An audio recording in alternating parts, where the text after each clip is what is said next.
Gas cooking safety. The Aham statement. Aham, the North American Association of Home Appliance Manufacturers, issued a statement. After submitting extensive comments in response to the U.S. Consumer Product Safety Commission's request for information on hazards associated with gas cooking products. Safety will always be appliance manufacturers' top priority, Aham President and CEO Kelly Mariotti said. And AHAM continues to support unbiased health and safety science that can be used to further improve product safety. As we detailed in our comments to the U.S. Consumer Product Safety Commission, current scientific evidence does not support claims that gas cooking creates a significant health hazard for Americans.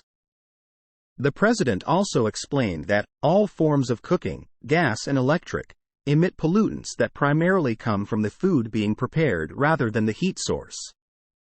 Existing safety standards have for decades protected American consumers from any carbon monoxide hazards associated with gas products. And other standards are being developed to improve testing and increase consumer confidence in the safety of gas cooking products. Reposted from source: Home Appliances World.